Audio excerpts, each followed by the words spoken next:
our forum on neoliberalism in higher education.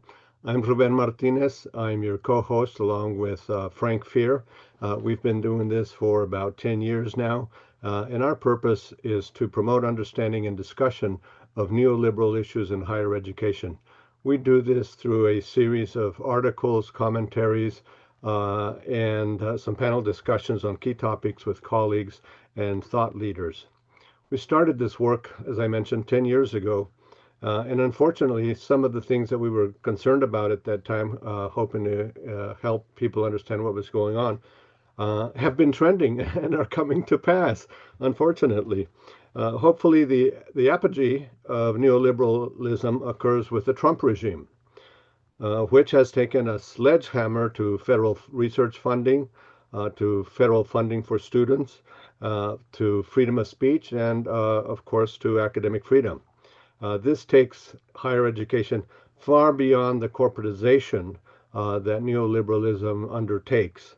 Our universities now literally under broad assault by the Trump regime.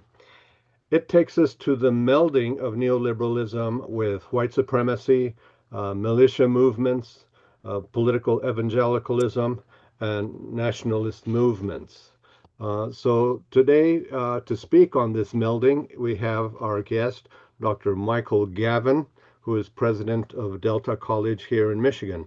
Dr. GAVIN has presented his views through podcasts, through webinars, commentaries, books, and has done so specifically on these topics, especially in the last 5 years. Dr. GAVIN has a doctorate in American Studies from the University of Maryland in College Park. His publications include Sports in the Aftermath of Tragedy from Kennedy to Katrina, that was published in 2012. And his latest book, The New White Nationalism in Politics and Higher Education, The Nostalgia Spectrum, was published in 2021. In 2023, he called upon presidents of colleges and universities to speak out against white nationalism. Earlier this year, he published the op-ed, Silence Isn't a Strategy. Academic leaders must resist assault on higher education, in Truth Out. Importantly, College Presidents for Civic Preparedness, a coalition of some 200 colleges and university presidents who are united in preparing students for active civic engagement in today's complex and divided country. Following my presentation, we will engage in a question and answer session, and I will invite my colleague Frank Fear to kick that off. Dr. GAVIN, welcome and thank you for joining us on Future You to discuss these very important topics and issues. Well, thank you for that introduction, and thank you also for allowing me to be here. And you provided a nice segue basically into what I was going to talk about very well. I have actually a PowerPoint that I was going to show that has more visuals than language on it. So I thought, because I think it helps to crystallize some of the moments that we've been in. And I'll put that up in a moment. But what I wanted to do is offer a little bit about why I believe what I do in terms of my upbringing, and then get into some of the meat of both the theoretical and the concrete of what I call the new white nationalism in politics and higher education. My views, and I say this because sometimes people need to know where people are coming from, are shaped by my upbringing on the north side of Chicago, where from a very early age, K through 12, I would consider myself an athlete at that age. I wish I was still an athlete. I am not. But my experiences being an athlete were shaped by a relatively diverse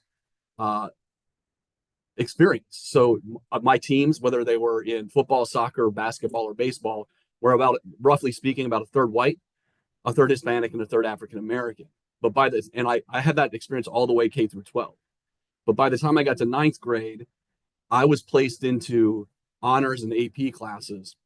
And my friends who I've grown with, who were Hispanic and African American, were almost unilaterally and monolithically pushed into what we would call developmental classes.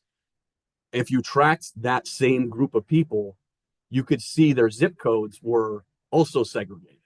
And so we didn't use that language back then. We didn't use the language of systemic oppression because we were 17 at the time. But we could see really quickly how education had the potential to both reproduce and, if you were to think about it differently, liberate away from the systemic oppressions that I had experienced over time. I carried that with me in terms of how I think about education and the ability to reimagine what the world could be for us. And you did a great job in terms of Dr. Martinez of sort of teeing me up for the actual thoughts that are in my work. So the work that I do is actually really focused on the notion that these times and these systems continuously work in a single and monolithic way. And it's important for us to understand the history. If I go back to the north side of Chicago to visit my parents, for instance, right now, candidly, the racial demographics and segregation of zip codes, as well as the AP and honors classes, has not changed over time, despite a lot of effort. And so the inertia of what has happened is powerful. And on top of that, one of my favorite authors, James Baldwin here, he was saying something very similar in the early 1900s about the way that where you grow up is almost indicative of where you're going to end up. And so that's just one example of many authors who've said that over many centuries of time. But the way that we think about things in America, I think, is really important to underscore with regard to our imaginations. So when I talk about nationalism, I pull from the notion, some of the theorists who think about nationalism not necessarily on borders that are physical, but how we imagine borders to be constructed, whether they're national or of the sort that I was talking about earlier, where one zip code might actually, and maybe it's not even zip code, one neighborhood might be demarcated in a way that is racialized. It's really easy, for instance, in this moment, as you alluded to, Dr. Martinez, to sort of be stunned, right, at the assault that higher education is experiencing, both from funding to the assault on to diversity, equity, and inclusion, and academic freedom, institutional autonomy. But I would make the case that that's stemming from a sort of amnesia of where we've been. And I'll make the case here that higher education has been in the nexus of target of a group of people who have seen educated people as a threat to their power, and subsequently have fought against what we would consider civil rights, but also the higher ideals of what our original documents have said. And so this is a slide or a picture of our president, Obama at the time, leading you may remember this, a speech at the African Methodist Episcopal Church after the slaughtering of 6 African Americans who were giving a Bible study, and then 2 more died after that, and one was let free, of a white supremacist at the time. And I'm always careful not to name the person, but it's important to remember, and a fact that's often overlooked, is that person actually had his original target to be at the College of Charleston. The reason he didn't stay at the College of Charleston to carry out these murders was because there was too much security. But you started to see there a shift in the way in which white supremacy was targeting higher ed in a more drastic way, and I'll talk about that in a little more, but also about immediately following this, how people remember versus the actual history. So to use some academic terms, cultural memory versus actual history, what one could say is how you feel and want to remember versus the actual truth of what happened, became the nexus of the discussion nationally right after that moment in which I was discussing. You may remember that what was really discussed after the slaughter of those individuals was, should we have monuments across the country that memorialize people who have traditionally been or historical figures who have traditionally been thought to support the Confederacy. And you had the polarization of notions of what is history versus what is being supported through that. And then 2017 happened, and I'll throw these questions out to an audience that may be watching. And I imagine most of us in August of 2017, when we saw visuals like this, where you had a Unite the Right rally on University of Virginia's campus chanting language that was anti-Semitic in no uncertain terms. The language was Jews cannot replace us, as among other things. We were horrified across the country. And I would argue that if this same thing were to happen tomorrow on a different campus, I don't know how many of us would be surprised. And so I'd ask that question of you. So what does that tell us over time? And the term that I've been using over the last number of years is normalization through the metaphor of snowballing. The assaults that you mentioned in the introduction, Dr. Martinez, that are happening right now won't be felt by a lot of higher education until fall of 26. And people will start to normalize if they don't get out of or dislocate themselves from a complacent point of view. They will start to normalize the notion that more marginalization has happened over time. What happened in this Unite the Right, or a couple other elements of the current moment in SALT that's important, is that was the second major shift in white supremacists coming to college campuses in scaled and more violent ways. It was followed over the next 5 years with bomb threats to HBCUs, community colleges, those institutions that have historically served the most marginalized people in America from higher education. And the response, and this is an important part when we think about what's happening right now with the federal government questioning higher ed for anti-Semitism. The response from our current president, who was in his first term at the time, was, well, there were very good people on both sides of this anti-Semitic march. And it's important to understand that, because that trope of anti-Semitism is being used to assault higher ed by the very people who have condoned it over time. The movement we saw on January 6th also became pervasive and scaled in a way that we had not seen before. And what you see now is through the idea of trying to pardon those who infiltrated the Capitol on January 6th, as well as the notion that it was a peaceful protest, or the idea that these were patriots, is a cleansing of memory in a way that shapes the way that future generations will think about America, but also current people living, watching the news nowadays, can cleanse their memory of how horrifying that is.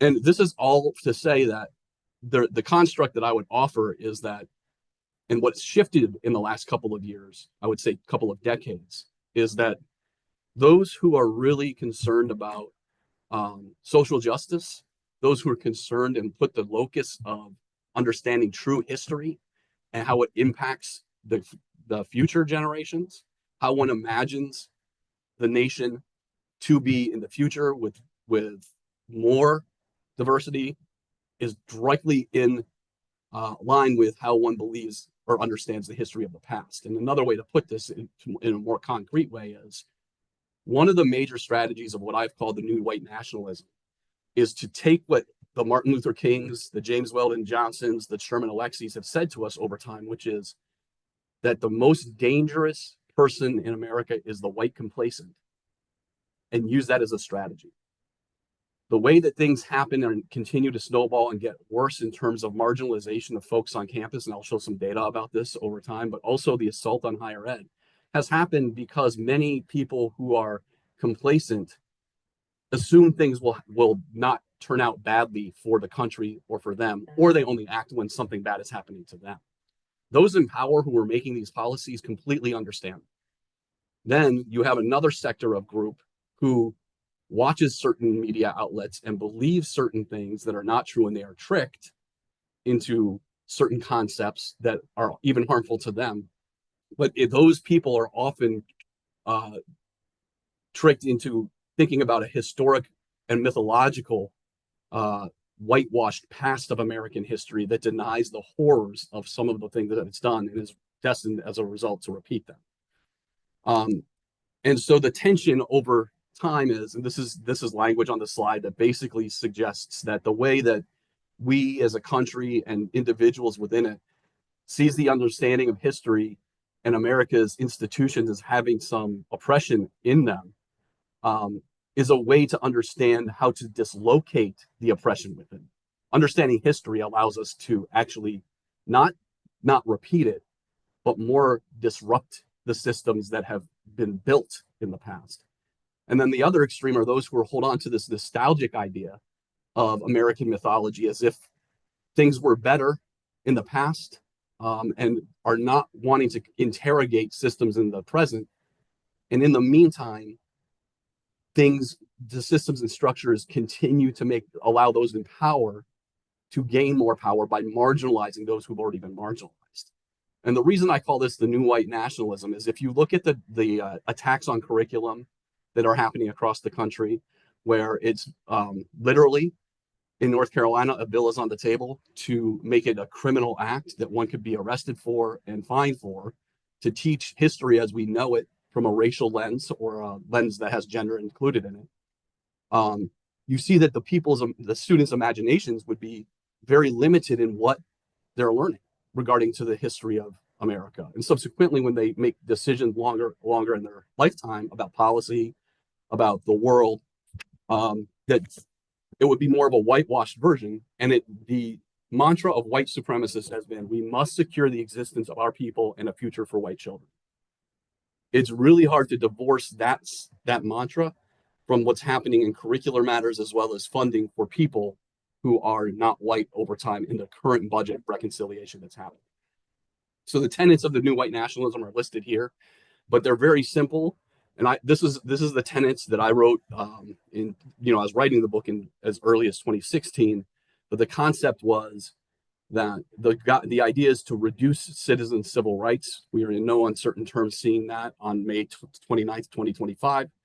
Whether it's who belongs in, remember this nationalism and border idea, which people belong on which piece of land, whether it's a campus or in America, in also trying to distance those who should be included in the history of America, whether it's through literature, art, or like from the imagined future of America through curriculum, and then ultimately to limit Black and brown immigrants' entry into America in higher education. And it's important for me to, it's a very odd day, May 29th, 2025, to have that last bullet where Harvard today is just had a court find on their side that the Trump administration is prohibited from disallowing international students coming from Harvard to Harvard any longer.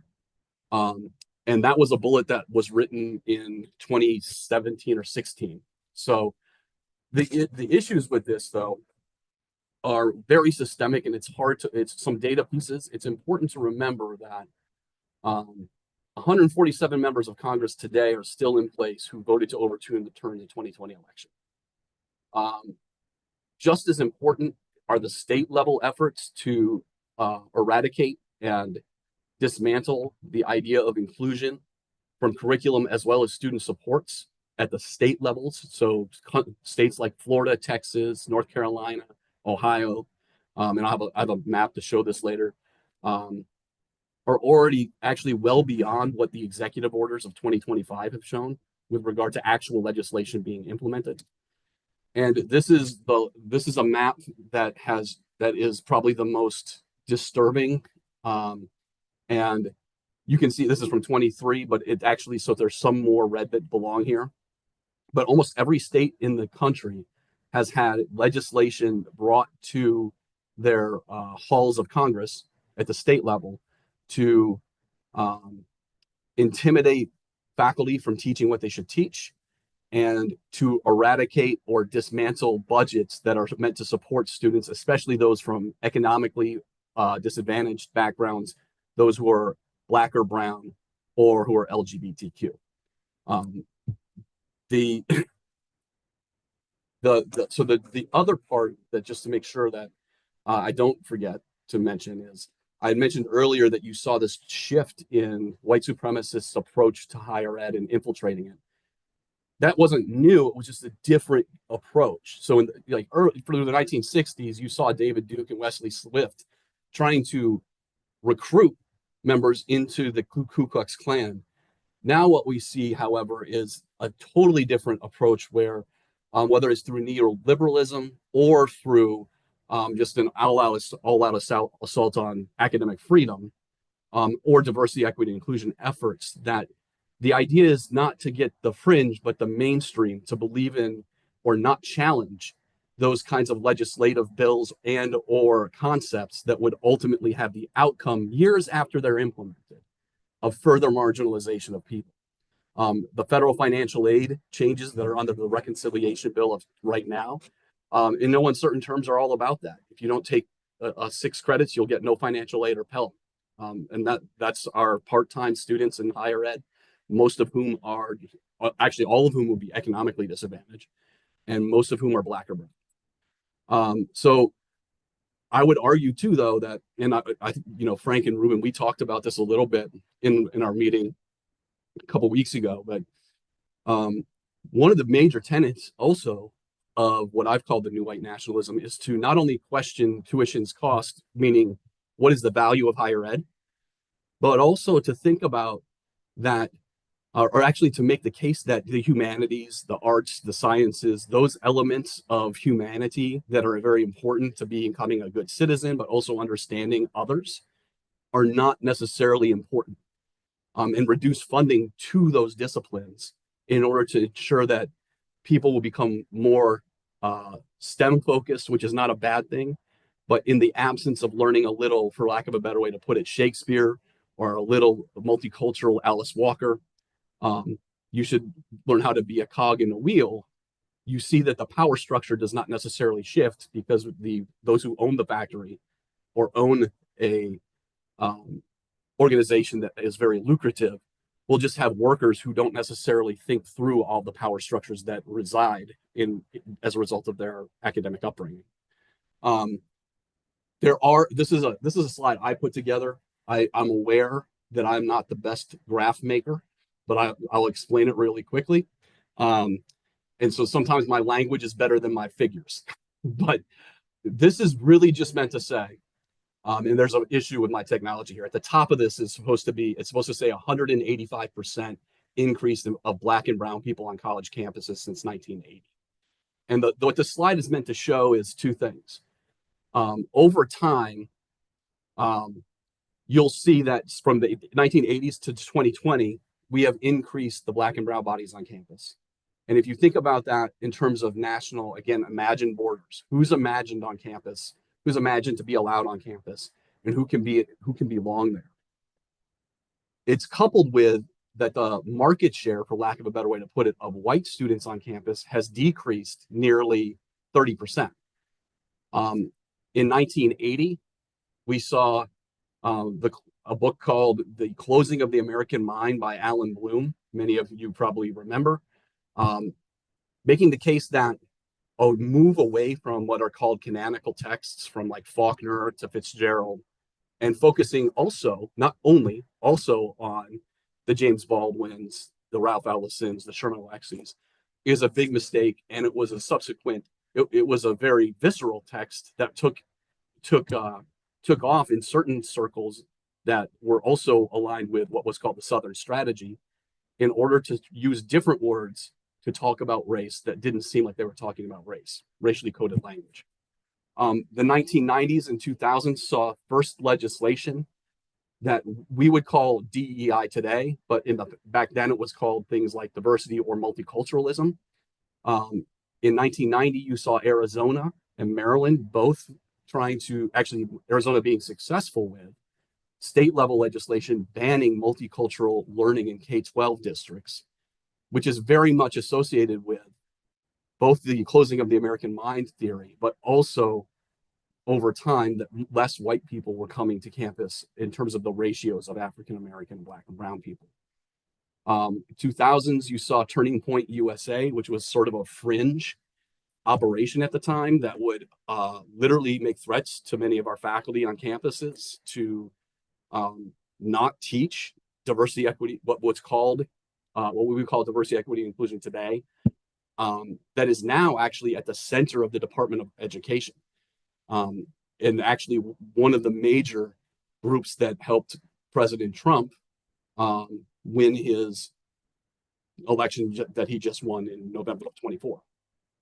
So what you see there is sort of a case making of, as time has gone on, the mainstreaming of white nationalism and white nationalist constructs, meaning don't teach curriculum that includes people who are not white, in the guise of, for instance, Turning Point USA being mainstreamed all the way to the White House. You also saw in the what's changed over time actually, and what's different from 2020 to today is the following. Before we had states and groups all trying to work towards eliminating what we would call diversity, equity, and inclusion and supports for it in higher ed in a fractured way. However, when you saw the first executive order that was called what was called divisive concepts from the first Trump administration, there was a blueprint for all states to follow if they wanted to. And so the scaled attack at the state level, from Texas to Florida, was given a blueprint of the sort I was just talking about. And states over time have learned from each other how to situate legislation, and the most important part is budgets, in a way that achieves the goals.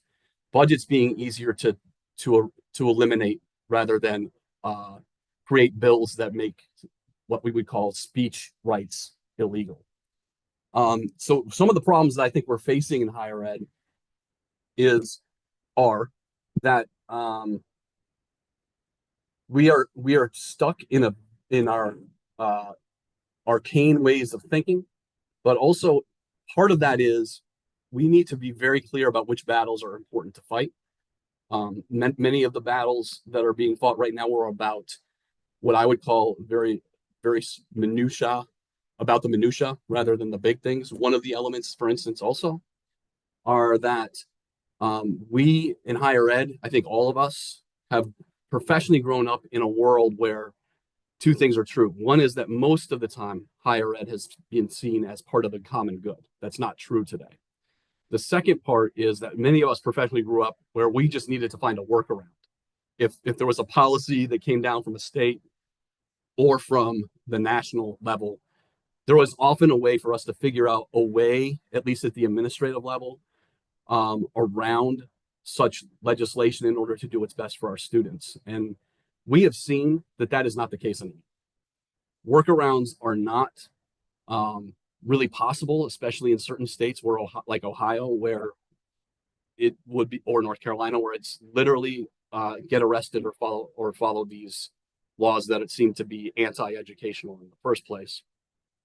And on top of it, it's really the reason that history is so important from the very beginning of my presentation, and to understand history in terms of what I've described thus far, is that we also believed for the last 4 or 5 years in higher ed the following mantra, that we can call diversity, equity, and inclusion whatever we want, we can still do the work.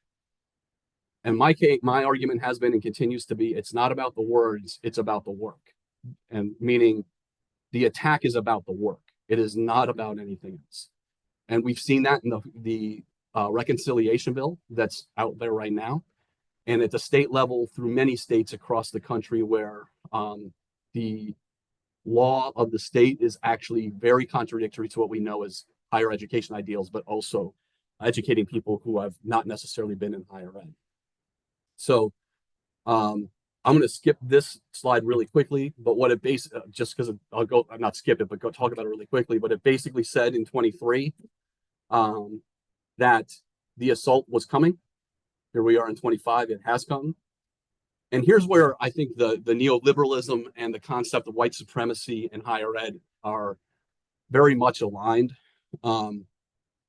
We in higher ed, I think, need to understand also that what we're facing right now is not a moment in time. It is a movement that has been burgeoning for decades.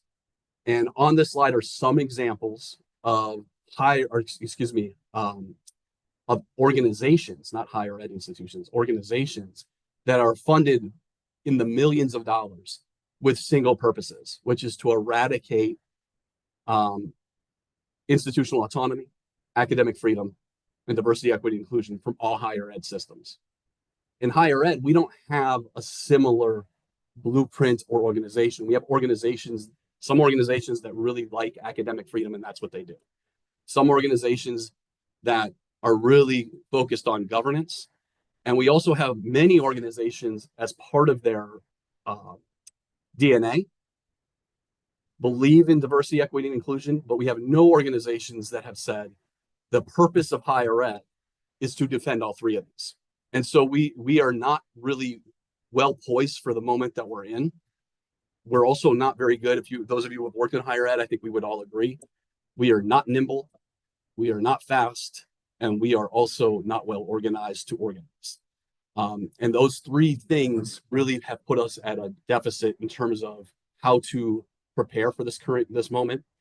Some of the work that Dr. Martinez had mentioned earlier that I've been involved with in the last 3 years, and this is just an example, is called, it's an organic grassroots group of higher ed leaders who have put together concrete tools for higher ed leaders to navigate either at the state level or the national level through moments of legislation and or rhetoric that would potentially impinge on academic freedom, institutional autonomy, or diversity, equity, and inclusion. And we have a website that I could show you to, but and it's really important for me to note here when I say that. This is just a group doing work out of the goodness of their hearts. There's no money attached to this. This is not selling a product. It is just stuff that we've done because we care. But what we've discovered is that in this moment it's really important for us to teach leaders to see what I've just described from its historical point of view, to the fact that this is a movement, not a moment, and the decisions that get made today will have impact 10 years from now. And one might think they're being savvy by changing something and getting away from the current drama or crisis. But in the long run, there are significant impacts, not only on the institution, but also one's leadership. And so this is just an example of one of the tools that we provide. We provide many other tools, but this is a framework just to show how we do our work in terms of leadership that is cultural on campuses, where many institutions across the country are engaging in what one of my colleagues calls repressive legalism, what many people would call complying in advance. And what we try to do is illustrate how not to do that and why not to do that. One of the major things that gets lost in the shuffle of administravia in these moments is that there is a culture to an institution that breathes. And once one makes a decision to truncate curriculum, or I'm going to go through all my curriculum to make sure I'm not doing something, you've then lost the trust of your faculty. You've then lost the moral clarity of a leader at that point. And most of the things that are happening at the national level right now are still finding their ways through court, which means there's absolutely no reason to have done any of that. On top of that, just because I'm on a soapbox for a moment, most of the executive orders, most of the state legislation that has come out refers to the idea that there are something called illegal diversity, equity, and inclusion practices. And we would argue at Education for All that we have never engaged in illegal diversity, equity, and inclusion practices. We've never violated civil rights. And people's civil rights right now are being violated by the change in administration and potentially the way in which they're writing legislation, et cetera. And these are two slides just that make my case. I'm not going to spend time on it, but I'll tell you just a quick example. I'm not going to spend time reading it. I will tell you the examples of what is said. But generally what is happening is there's a lot of vitriol in executive orders that come out, whether it's from the state level or from the federal level, to claim things like one cannot, well, like what I said, you cannot circumvent prohibited uses of race by changing policies or procedures. A Dear Colleague letter, for instance, that came out from the Trump administration February 14th that basically said, we're going to take your financial aid away from your students unless you change your practices to not violate civil rights. Saw a lot of institutions change websites, curriculum, and the like. But the last two paragraphs of that letter said two things. One was, there will be due process if we think you've done anything. And second was, on February 28th, we're going to offer some clarification. So those 2 weeks where all these institutions were making changes, they should have waited, because the 28th was going to be a clarification. And this is the last part of my being a real nerd about these things. But the clarification basically said, on the sub-bullet on this slide, basically said that if you have policies out there that are impacting one race negatively as compared to another, that's violating civil rights. But the way to read that is most of our institutions have policies and procedures out there that are impacting people of color, LGBTQ people, et cetera, that are violating civil rights. So the way to read that is actually to flip the construct on its head and say, we have a whole bunch of problems and we need funding to correct those for our African American students, for our Hispanic students, for our LGBTQ students. And so last part of all this, how do we get out of this, right? This is an example. It is certainly not exhaustive, but at the voting matters. And it shouldn't be underestimated how much voting will matter for the midterms coming up, as well as for the national election that follows. We are seeing the most draconian policies and legislation happening with regard to white supremacy happening at the state level. It is the executive orders I actually think are written in order to offer states some direction, knowing that they're going to be found against in the Supreme Court, hopefully. But what they do is provide direction for states to create legislation that is more draconian than the past. And this slide is simply to show there are some states that are up for grabs. And those are going to be really important for us to get the vote out in order to, let me rephrase that, to educate our people on what the issues regarding higher education are and have them vote in a higher level than ever before. That's one element. The second element is this slide provides a good infrastructure by one of my colleagues, Liliana Garces, who really starts to show that there is agency among people based on the seats that they sit in that is important for us to understand. So think tanks and legislatures, courts, peer institutions, alumni, policy organizations, advocacy, civil rights groups, all of these, and this is some of the work we're doing at Education for All, is to bring these groups together, which is new because, we're not organized to organize. But to get, for instance, good think tanks on these issues, we need faculty to give us information on what they think about the current moment. Students are some of the most important voices out there to make the case to state level as well as national level policymakers. To be candid, I think all of us know that people listen to students more than they listen to administrators, faculty, and staff. So having students really get on social media, talk about why education matters, academic freedom matters, and probably break that down because the public doesn't really care about academic freedom as much, but talk about why they want to be able to think and have to be pushed. That might be better language of the same concept. And then the last two parts of our 5 actions to take now, and I would encourage faculty, staff, alumni to really think about these things.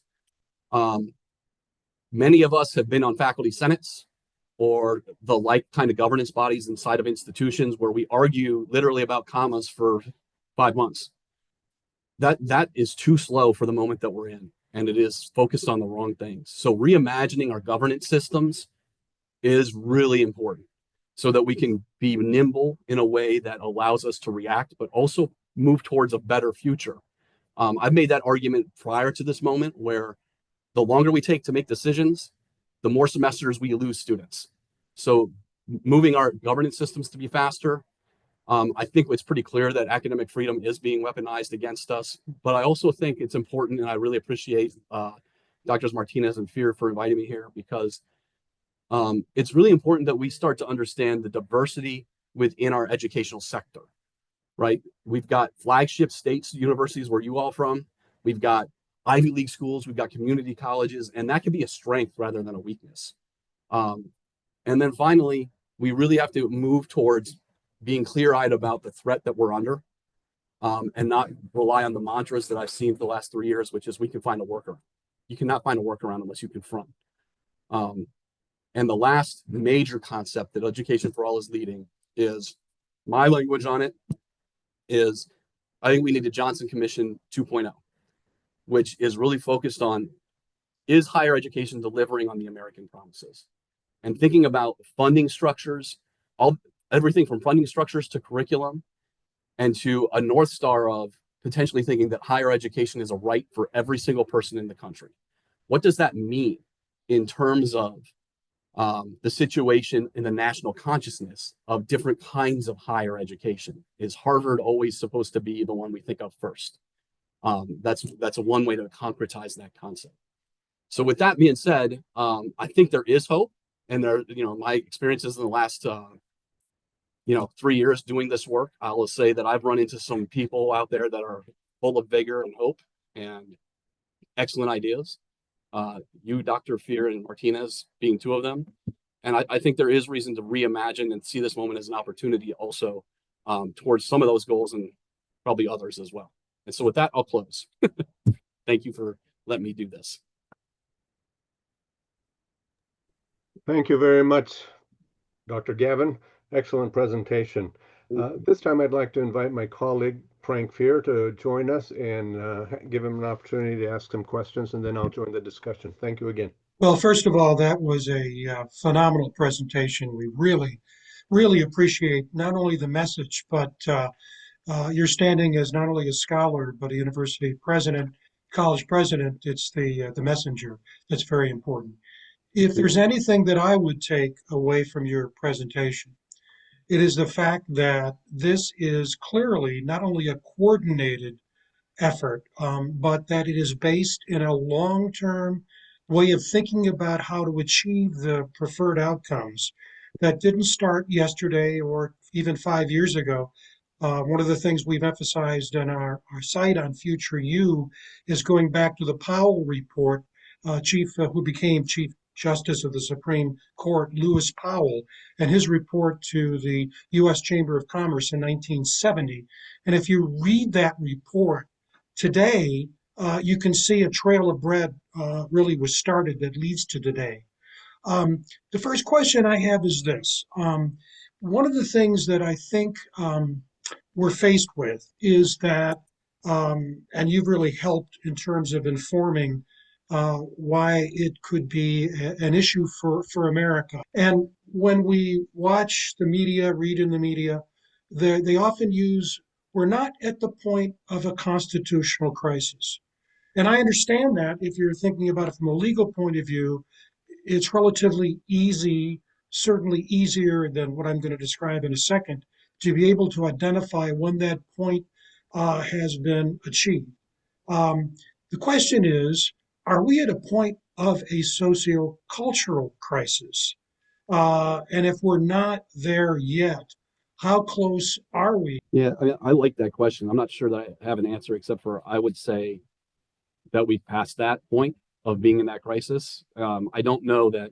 I guess part of my scholarship and my thinking too on that is both how we got there and why we're not doing anything is the radical segmentation of media, where you can consume your own identity all the time, right? So you watch MSNBC or Fox News, you are potentially in a vacuum of points of view and believe potentially that you are,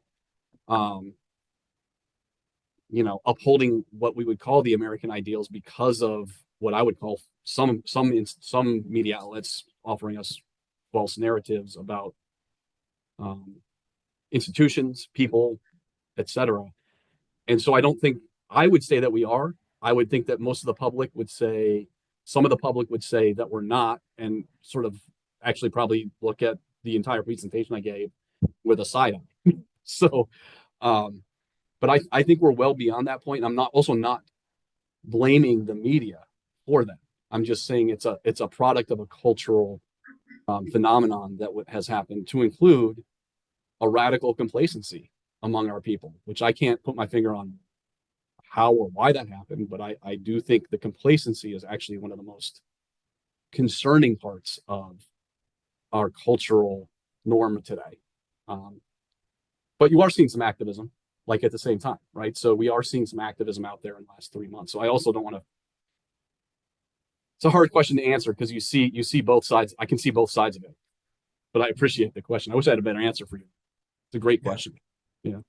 One of the other things that struck me, and again, I understand why what I'm going to describe is being promulgated, but your presentation basically, I think, rises above sort of the either Republican or Democrat.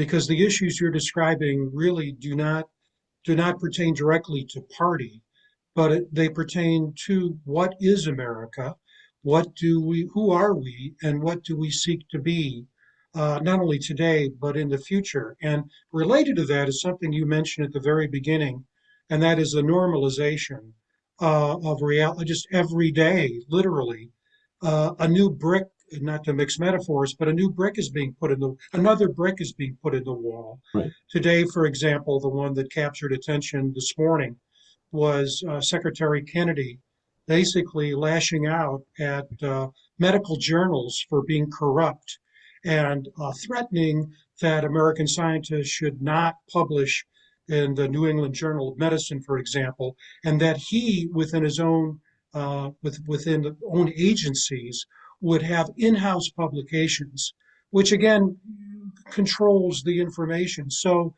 the thing I have concerned about, and it's really again stimulated by your presentation, is that the concern I think that we need to promulgate that the more these acts are done and they pile up, it can begin to dull the senses to the point, well, that's just the way it is. That happened with neoliberalism, but it also happened with fascism. It happened with communism. It happens with every ism. And so, as a consequence, what is the best anecdote to counter this feeling that, well, that's just the way it is, and as you say, complacency? Yeah, I have some answer to that question. I think you know, I think a lot of what's happening, I don't want to use this overused term in a way that seems a wiggle. It's not like I'm not trying to wiggle out of the question. I actually think this is the actual part of the answer is a lot of our leaders are fearful, and fear is actually dictating a lot of what's happening. To use the example you were just talking about, Frank, for instance, what's happening in higher ed or in the journals of medicine, right, is there's a tension between who wants to control knowledge, right? But I use this metaphor all the time. If my car breaks down, I go to the mechanic because I know I can't fix it. When did higher ed cede that ground that we are the expert on knowledge construction? Why is it that? And so this is I'm grateful that you sort of do tease out in my presentation. This is not a Republican or Democrat point of view. This is an educational and Americentric point of view focused on the ideals of our country as well as what higher ed is supposed to be. And we have every right in higher ed, in my opinion, to speak out about those things that are impacting our students, our curriculum, or knowledge construction, because that is what we do. In the same way that a mechanic fixes cars.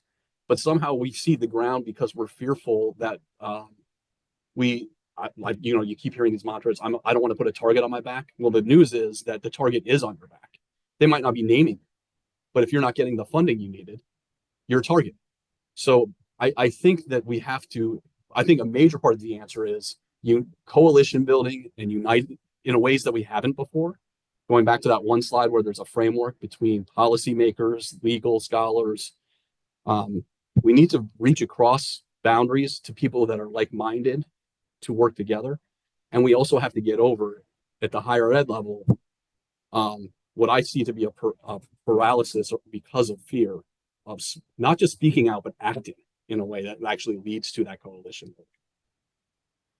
One last question before we turn back to Ruben, because I know he has not only questions but observations. That is, and I'm thinking about an op-ed that David Brooks wrote a couple of months ago, I think now, that got a lot of traction. And that is, if we think about your presentation, certainly it's presented from a higher education perspective. But if you look at the core concepts, the ideas, and the very essence of white nationalism, it extends well beyond higher education. It cuts across sectors. And Brooks advanced the idea that what we need is a coalition across sectors of leaders. And the trick there, obviously, is one thing would be the leadership to make that happen, and who would lead it.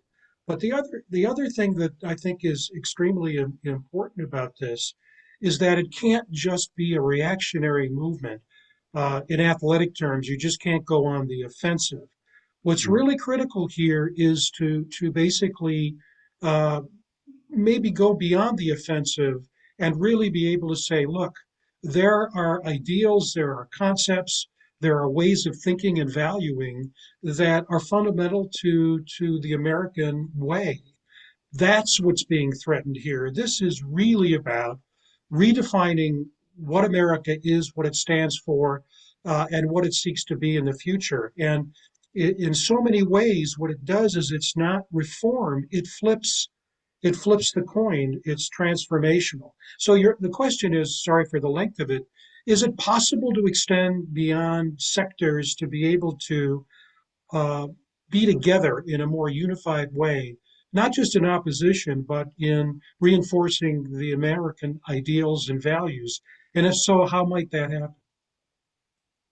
I think it is possible, and some of the work we're doing at Education for All is starting to do that. I mean, we took a while to get just our sector together, um, but we're starting to talk to some of our legal ACLU folks, but also corporations um, that you know that I'll give you some concrete examples. If you were to go down the street here, there's some corporations that have their parking lots very empty because of their points of view on what I would call, to use your language, American ideals. I mean, and some that are full. And people are actually making decisions in ways that I haven't seen before. I've seen protests against certain corporations, but I'm seeing them select corporations now based on their stance on diversity, equity, and inclusion. That's anecdotal, but you can see it. um, and that's just a couple of examples, but also, um, the nonprofit sector, which serves many of the students that we have, like by offering food, childcare, etc.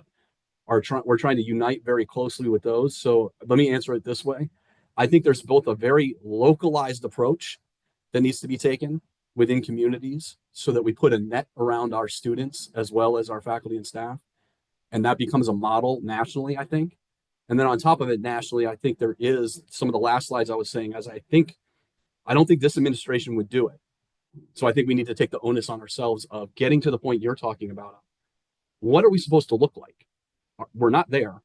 How do you get there and set some milestones and actual strategy that requires everything from getting votes out to have certain outcomes, but also writing legislation that has impinged on not only higher ed but civil rights, um, and getting back to the notion that we're supposed to be the country where everyone can thrive. That's what we're supposed to be. Um, we're not. We can. I think we can readily admit that we haven't ever gotten there. We're certainly not on that trajectory. So how do we get? I think the coalition building is the answer. Um, and I do think a lot of, like I said earlier, there are a lot of people that want to do the work right now, and we need to get to the point of, to your point, not playing whack-a-mole. What are we going to do to make us 10 years from now be a better country through coalitions among those people who are, I spent some time talking about complacency, but there are some people who are very activated. Thank you very much for your questions and the discussion that's taking place here. Um, Dr. Gavin, you know, the attack on democracy that is going on is occurring at so many levels that I think you're absolutely right. You know, the resistance has to come at, respectively at the different levels that it's occurring. But there are so many issues, given the size of the assault on today's society, that I'll try to sort of organize my thoughts here in a way that makes some sense. But I want to begin with having read your book, the way, and I really appreciate the way that you present the systemic interconnectedness of and dynamics of institutional racism and oppression and so forth. Being a specialist in race and ethnic relations myself and in social stratification, I appreciate it. I think students and people who are not familiar with these issues will be able to understand it better.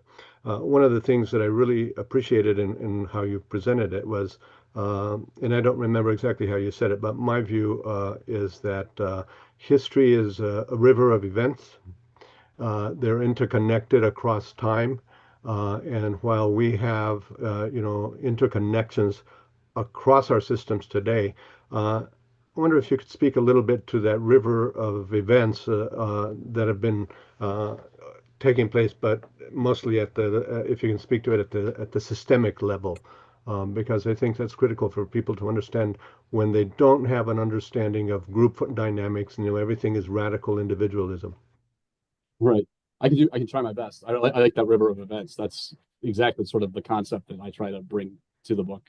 Thank you for being the only person to read it. I appreciate that. So, um, but I think that there's individuals who you're born into a system that existed prior to you being there, right? And so you individuals might have the notion that, I'm doing okay, I'm being a good person, and that's all well and good.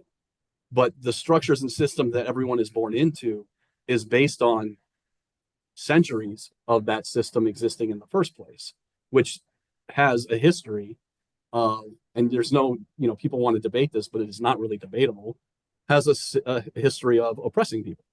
So whether or not, the idea that we are individuals is absolutely true, but the systems act upon us. And we also have the ability to act upon those systems. So one way to put that is the same story I was telling at the very beginning of the presentation is the African American kid in Evanston, Illinois, where I grew up, who's in the 60202 zip code, is actually, if you're in that zip code, you're impoverished, and you're probably not going to be an AP student when you're in high school.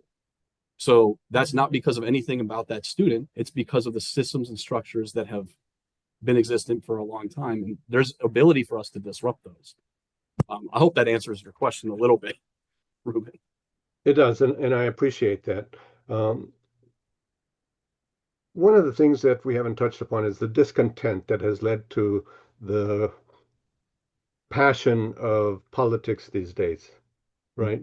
In 1960, I think Herbert Marcuse published a book titled One-Dimensional Man, in which he argued that the form of social control in advanced capitalism, speaking about the United States mostly, I think, uh, was consumerism.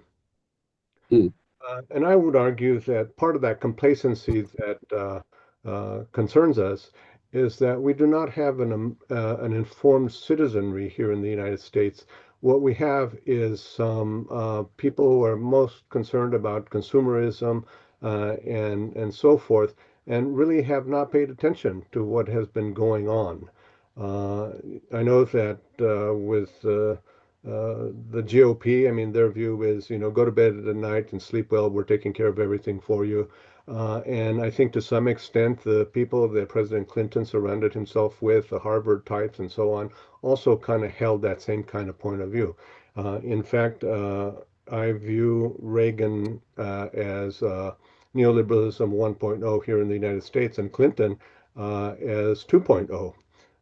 And so one of the things that has happened is, when people talk about, well, the Dems don't really know how to, what happened and so forth, they haven't owned up to the fact that they were part of the neoliberal strategy and that they created part of the anti-government dynamic that is taking place today. Can you speak a little bit to that in terms of the complacency and the discontent and how it all comes together? I can try. I mean, I would agree with you on your assessment as well as of the presidents and their stances and outcomes. And I do think that probably leads to significant discontent of the average person, right? I mean, and then I would add to it that the um, how the way in which people are thinking about their political affiliation is often generational rather than philosophical. And let me rephrase that in a different way. That we have seen, in my opinion, the notion of um, what is centrist become much further right than it ever has been. And so I know this is not actually answering your question, but it to me, it sort of is connected of, and that feeds into people's discontent, right? Like over time, there is some reason that people want to be given for why they're experiencing hardship. And it's given to them from a point of view right now of anger, and um, it's very emotional. and Democrats often are very rational. And so what you have is this weird dichotomy, and at the same time, a move to the right. And I'm not talking about political party. I'm talking about potential, like the idea of, um, well, capital R right. I don't want to get into all that, but the idea that we have a whole spectrum of political affiliation that is not necessarily where it used to be in terms of what people thought was left and right.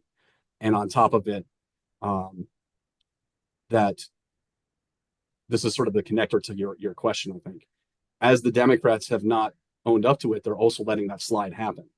And as a result, people are like, well, where is if they were Democrats, where is the party that I thought was supposed to do X, Y, and Z for me? And I think it's vacuous in some ways. I don't know where it is, and I don't know what it stands for.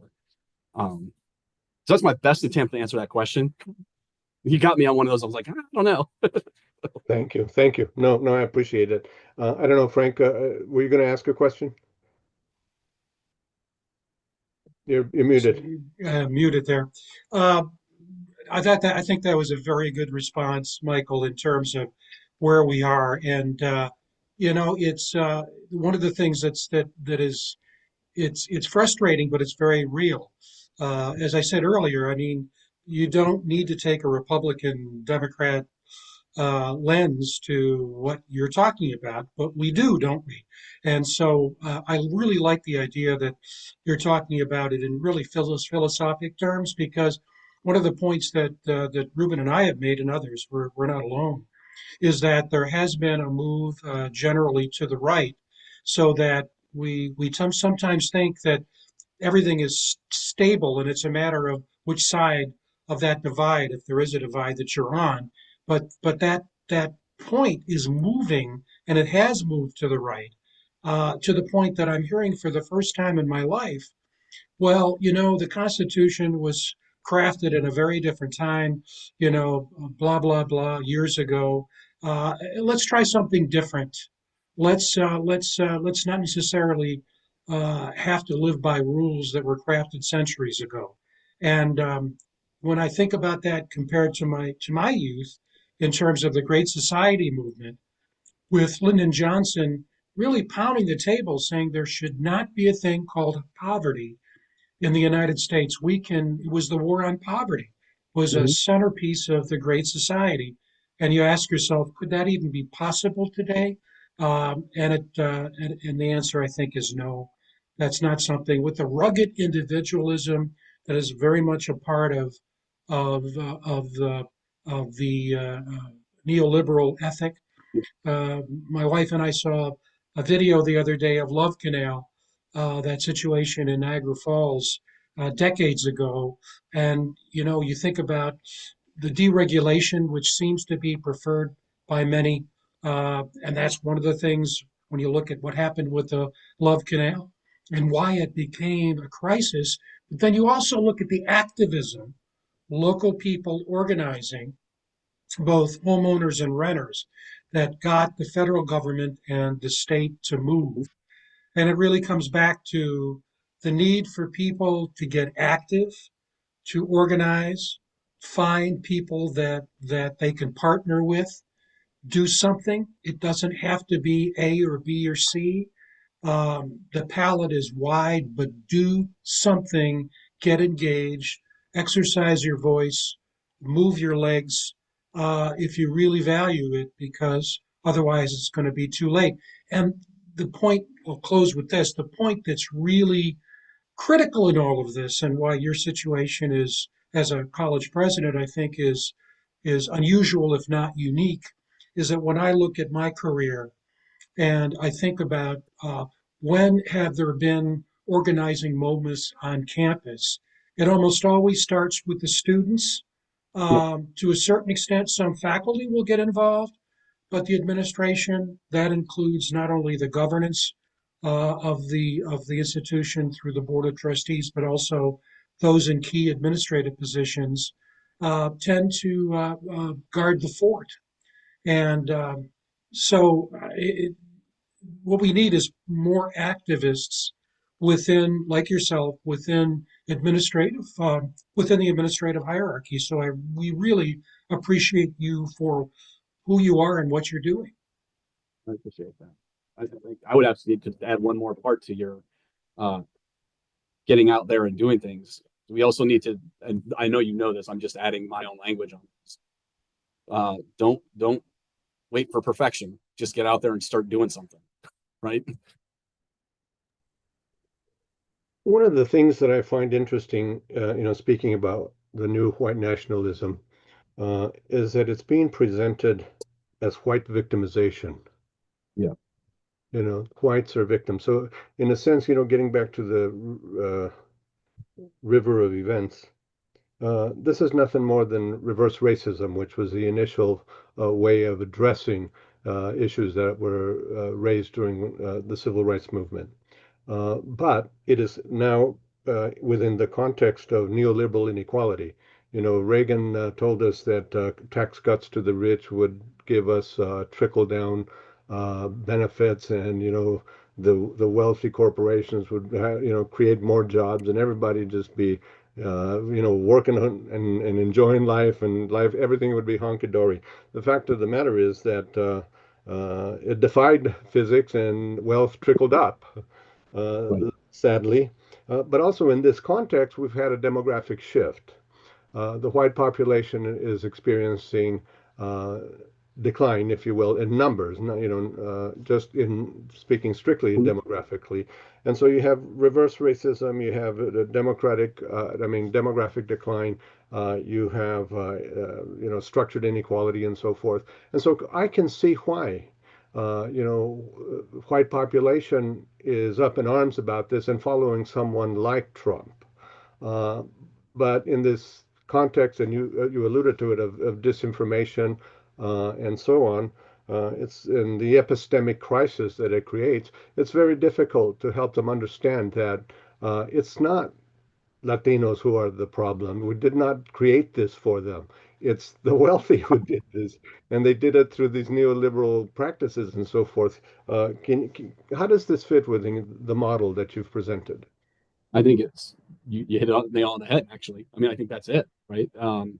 That uh, if you go back to even your question about rugged individualism, people want a reason that they didn't get that job or get into this school, and let's blame, instead of the power structure that is, let's blame the person of color or the LGBTQ person or whoever, who to your point, as the population is shifted, that has to be the reason, right? That's what is being told to them. The reason is that the population shifting, your job is taken, etc. But we all know that's not necessarily the case. So I think what you've described is actually very much in line with my thinking, as well as some of the writings that I've made, and I think you've probably articulated a little better than I think that's right on. Yeah, 100%. Thank you. One of the things that I'm hearing today from the Trump regime, uh, and has been going on for some time, is that we need more conservatives in higher education. Uh, and I don't really understand what that means when we think of higher education as being the place where knowledge is produced, generated, and passed on to the next generation.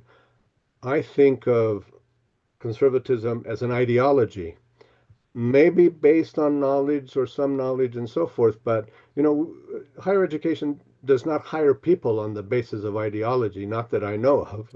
Uh, but that's what it's being framed at out there. And so I think to some extent, we in higher education need to have this conversation about to resist and say, just because you're a conservative doesn't mean that view needs to be presented to the students.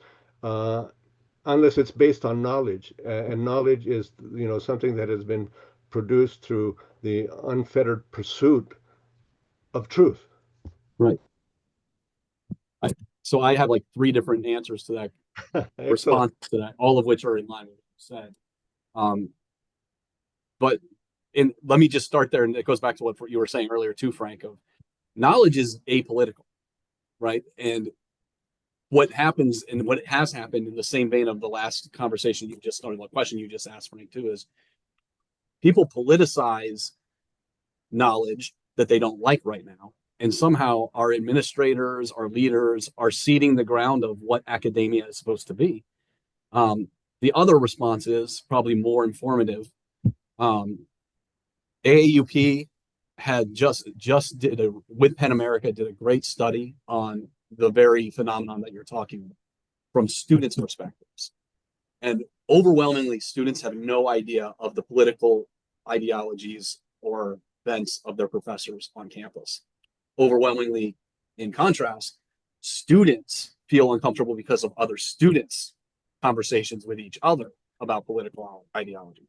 So the what that tells us is the accusations about who is hired and what's being taught, et cetera, are untrue because all three of us have been in classrooms. We take care to not let our own philosophies be the harbinger or the catalyst of what we're teaching. In fact, we try to grow people to think what they want to think based on it, as you said, facts. And sometimes people don't like those facts that are coming out. But moreover, I think if there's anything to shift, it's probably like our support services staff on colleges, campuses, learning to have our students talk to each other. And that's really all there is to it. But the accusations are both nefarious and untrue in my mind, that we're somehow liberal in the classroom. We just aren't. That's just not a fact. And somehow in this dialogue, this national dialogue, liberalism is a dirty word. Yeah. And yet that's the basis for this democracy. And, it goes back to what you and Frank were talking about, and, the goalpost got moved to the right. Yeah. So if there are more liberal professors in higher education, I mean, that reflects the values of the nation and the Constitution. And so why shouldn't the institutions be aligned with that? Well, and to that point, I think both with what you had just said about liberalism, and it's really, the root of liberalism, just to be an academic one, was basically being well read and understanding the world. That there's nothing wrong. I think most of us would think that's a good idea, no matter what side of the political spectrum you would hope. But on the other part is whether it's liberalism, critical race theory, diversity, equity, and inclusion. I think it's a moment in time where we can just say exactly like you just said. So what? That's right. That's who we are. That's what we do. Like, we teach people to read. We believe in diversity, equity, and inclusion. Critical race theory is a construct that's been valid for a decade, 2 decades. And that's our job. In the same way that, I think instead of continuously defending words and concepts, wear it like a badge of honor that we do these things. That's sort of another, I think, possibly a solution for leaders to utilize in order to get out of these kinds of, for lack of a better way to put it, weird arguments that keep coming at us all the time. Absolutely. Yeah. Frank, did you have a comment? Well, the last point I think is really, really, really critical. The last observation, in terms of, we have to say to ourselves and then act accordingly. I embrace these ideas because that's what I believe, and I believe in them firmly. And so take the concept of woke. And so they'll demean something that's woke rather than ours basically getting into a fight over that. The response is pride associated with being woke, reinforcing the derivation of that concept, why it's important. And if they still want to fight over that, that's their issue. But the issue is, I don't think we have been firm enough in our resolve and our commitment to the very ethic that we say we embrace and live by. Those are points of pride. Uh, if they're against diversity, equity, and inclusion, that's one thing. But we stand behind diversity, equity, and inclusion. And what has happened at the University of Michigan with President Ono, and what happened while he was there, and what's happening now at Florida, I think should be a wake-up call for all of us in higher education, in terms of the horror of being duplicitous, of being able to support something until politically it's no longer useful to support it, which is not, given my many decades in higher education, just doesn't. I can just count on probably one or two hands people who were like that. Agreed, 100%. Woke is not weak, and at the same time, living by your values is much easier than not, in my opinion. So, agreed, 100%. One of the difficulties I think that those folks who do stand behind these views that we're discussing, liberal ideas, social justice, inclusion, and so forth, is that they don't have the tools out there to have the ideological debates.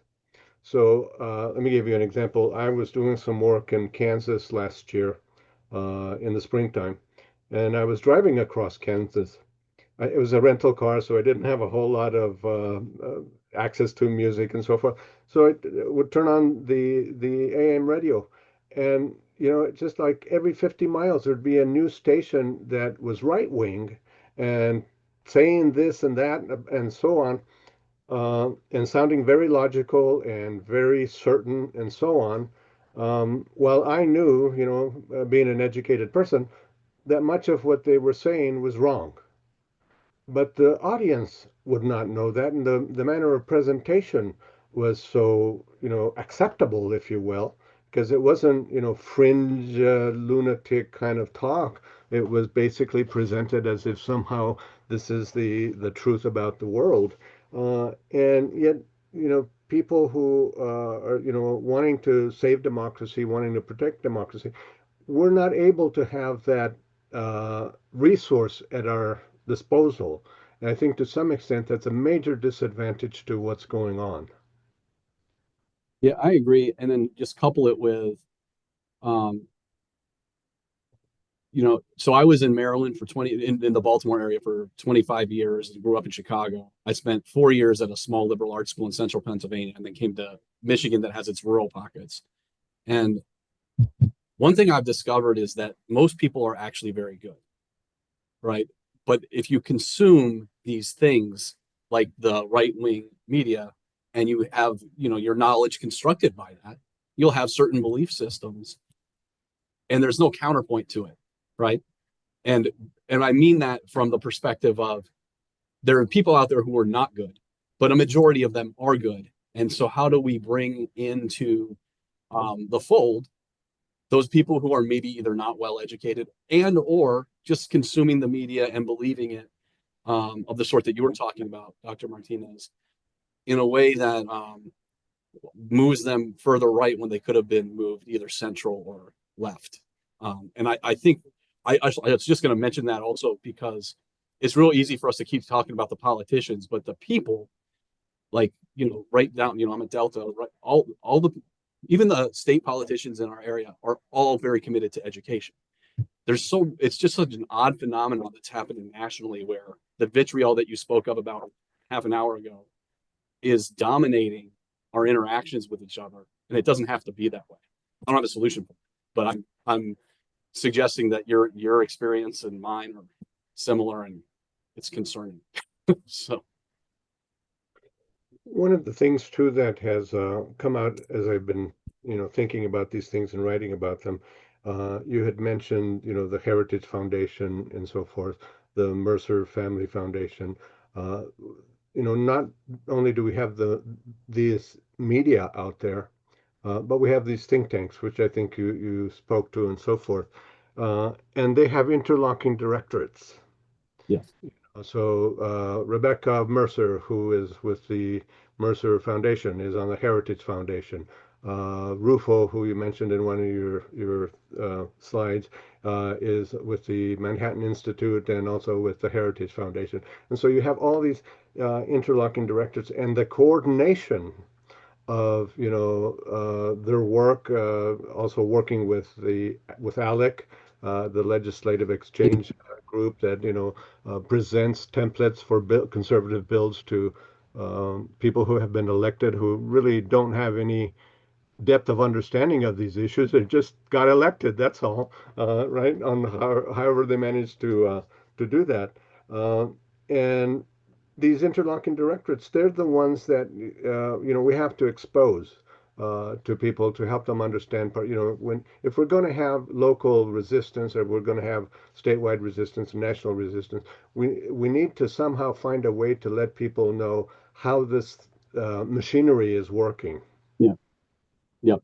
And so one of the things that you're doing, and which I really appreciate, is working with civic preparation or preparedness, and I believe that Harvard, I was told, is now unveiling some kind of online civic engagement kind of courses for free.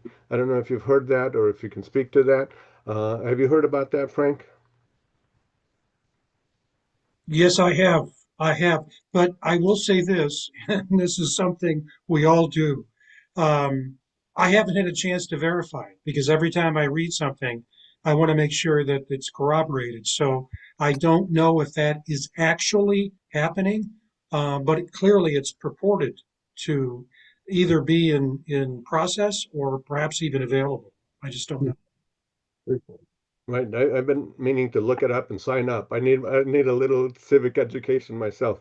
Uh, but I think it's important, the point of it being, if what we have are Americans who are not well informed, and a democracy requires an informed citizenry, and somehow we've lost that in this country. Uh, what you're doing, and I hope that you can speak to this a little bit about how will these colleges, and I don't know that the coalition is really taking steps to be able to do this, but how do we get our mass population educated about civic participation and switch them from mindless consumerism over to informed citizenry?